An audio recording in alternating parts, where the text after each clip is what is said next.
آج کل سردی زیادہ ہو گئی ہے، اب اس سے متاثرہ مریضوں کی تعداد تقریباً پورے پنجاب میں کم ہوتی جا رہی ہے۔ تو جب سیزن ہو تو اس وقت صاف پانی کسی بھی جگہ پہ کھڑا نہیں رہنے دینا چاہیے، چاہے وہ گملے ہوں، چاہے گملوں کے نیچے رکھے ہوئے برتن ہوں، چاہے وہ روم کولر ہوں، چاہے کوئی کھلونا کسی بچے کا اس قسم کا ہو جس میں پانی جمع ہو سکتا ہو، یا لوگ عام طور پہ ناکارہ چیزیں یا ٹائر یا اس قسم کی چھتوں پہ پھینک دیتے ہیں۔ وہ ایسی کوئی بھی چیز جہاں پہ یہ پانی جمع ہو سکتا ہو اور یہ مادہ مچھر وہاں پہ انڈے دے سکتی ہو اور ان انڈوں سے نئے مچھر نکل سکتے ہوں، اور وہ جگہیں ساری کی ساری اپنے ارد گرد کے ماحول کو دیکھ کے تو ختم کرنی چاہیے۔ ایک دوسرا یہ ہے کہ ہمارے ارد گرد ہم گندگی صاف نہیں کرتے۔ یہ صرف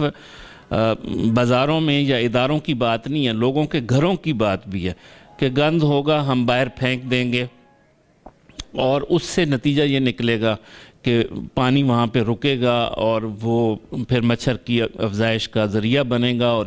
جتنی گندگی ہوگی اس حوالے سے اتنی ہی زیادہ چانسز ہیں کہ یہ بیماری پھیلے۔ لہٰذا ہم سب لوگوں کو چاہیے کہ اپنے اپنے گھروں کو، اپنے محلوں کو، گلیوں کو، بازاروں کو، ہر جگہ کو صفائی کی عادت ڈالیں۔ ہمارے تو مذہب میں بھی صفائی کے بارے میں بہت کچھ کہا گیا ہے۔ صفائی کی عادت ڈالیں، نہ پانی کھڑا ہونے دیں اور نہ یہ بیماری اس طرح سے پھیلے اور لوگوں کو پریشان کریں۔ اس کے علاوہ اگر شام میں یا صبح جلدی آپ نے باہر نکلنا ہے تو فل آستینوں کے کپڑے پہننے چاہیے، ہاف سلیو شرٹس نہیں استعمال کرنی چاہیے یا نکر گرمیوں میں نہیں استعمال کرنی چاہیے، اور اپنے گھروں کے دروازوں کے باہر جالیاں یا روشن دانوں یا کھڑکیوں پہ تاکہ مچھروں کے اندر آنے جانے کا روکا جا سکے۔ اس کے علاوہ ہلکے پھلکے سپرے بھی گھر میں کیے جا سکتے ہیں، لیکن سب سے اہم بات جو ہے وہ صفائی ہے۔ جتنی زیادہ صفائی ہوگی، پانی کھڑا نہیں ہوگا، مچھر پیدا نہیں ہوگا، لوگ اس سے محفوظ رہیں گے۔ سر، یہ جو لوگ گھروں میں چیزیں استعمال کرتے ہیں مچھر کے متعلق، یعنی کہ وہ رنگ سا بنا ہوتا ہے، مورٹین جس کو کہتے ہیں، یا کچھ ایسی چیزیں ہیں جو لوگ زیادہ تر استعمال کرتے ہیں، آیا کہ وہ بھی اس کے لیے کارآمد ہے چیز یا نہیں ہونی چاہیے؟ اس کے سائیڈ ایفیکٹ کیا ہیں؟ کارآمد تو ہیں جی وہ ساری چیزیں۔ اب تو اس میں مختلف قسم کے پودے بھی آ گئے ہیں کہ پودوں پہ بھی بات ہوتی ہے کہ ان میں سے ایسی سمیل نکلتی ہے جو مچھر کو دور بھگاتی ہے۔ قائل وغیرہ بھی جو ہے اس کا بھی یہی ہے کہ وہ اس میں سے ایسی سمیل ہوتی ہے، یا آپ جو لوشن وغیرہ ہاتھوں پہ لگا لیتے ہیں، چہرے پہ لگا لیتے ہیں، سمیل ایسی ہوتی ہے جو مچھر کو آپ سے دور رکھتی ہے۔ لیکن میں تو اس بات پہ زور دوں گا کہ مچھر پیدا ہونے کو روکنا یہ زیادہ امپورٹنٹ ہے۔ اس پہ اگر ہم کام کریں تو ان چیزوں کی ہمیں ضرورت ہی نہیں پیش آئے گی۔ اچھا سر، ہم کو یہ بتائیں کہ ڈینگی بخار کی جو پہلی علامات وہ کیا ہیں جو کہ انسان کو ظاہر ہوتی ہیں، یا لوگوں کو زیادہ تر تو یہ نہیں معلوم ہوتا کہ لوگ تو یہ سمجھتے ہیں کہ مجھے بخار ہو رہا ہے، تو اس کے اگر ڈینگی بخار کی کوئی خاص جو علامات ہے وہ عوام تک آپ پہنچائیے گا۔ دیکھیں جی، جب کسی کو ڈینگی کی وجہ سے بخار ہوتا ہے تو عام طور پہ یہ تیز بخار ہوتا ہے جس کے ساتھ آپ کی کمر میں درد یا گردن کی ہڈی میں درد یا جوڑوں میں یا آپ کے جسم کے گوشت میں آپ کو درد محسوس ہوتا ہے، اور اگر یہ زیادہ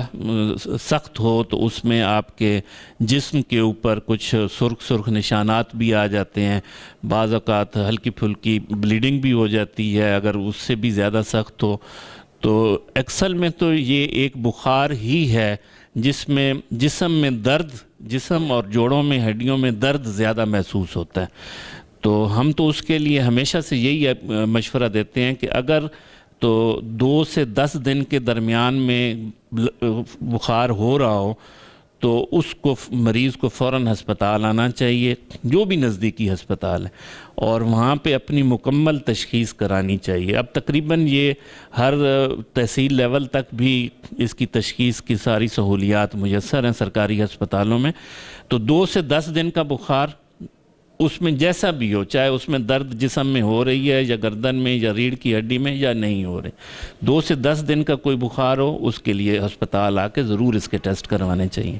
سر، ضلع چکوال میں کن علاقوں میں یہ زیادہ وائرس پایا گیا ہے؟ نہیں، اس طرح سے تو کوئی اس کی تفریق نہیں ہے کہ چوہا تحصیل میں زیادہ ہو یا تلہ گنگ یا چکوال میں. یہ تو مچھر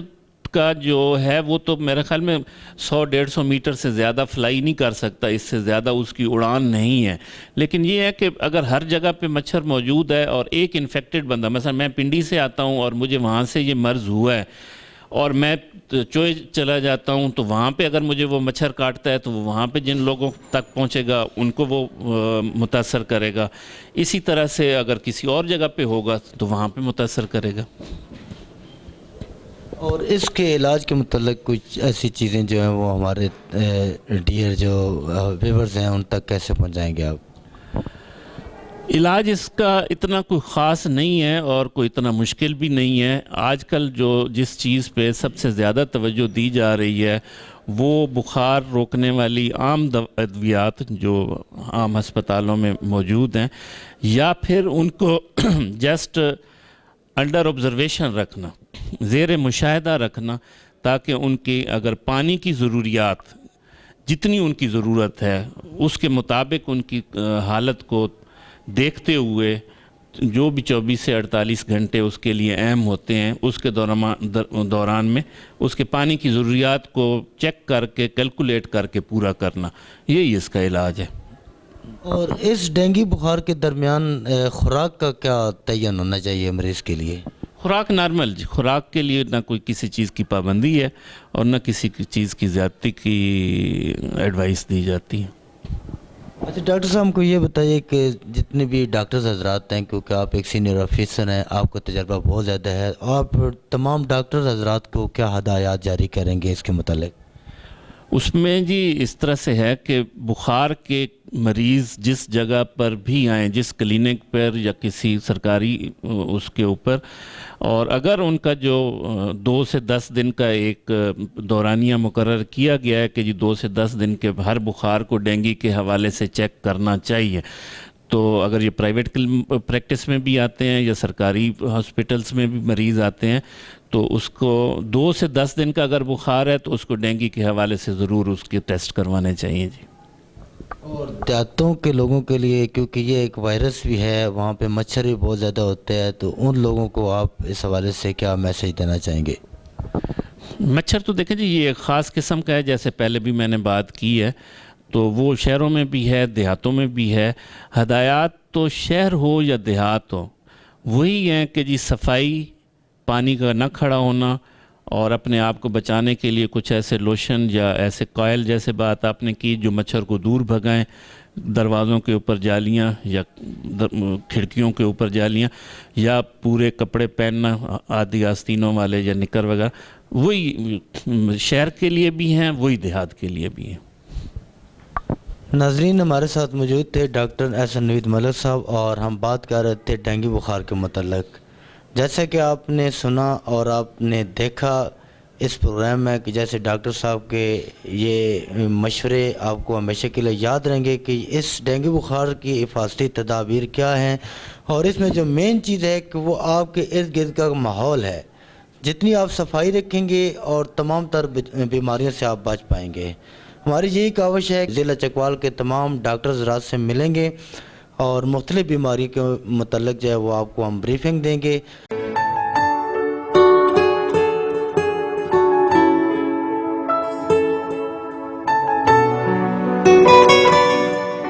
ناظرین، جیسا کہ آپ کو معلوم ہوا اور ڈاکٹر احسن نوید ملک صاحب نے آپ کو تمام حفاظتی تدابیر کے متعلق اور ڈینگی بخار کے متعلق آپ کو جو ہے وہ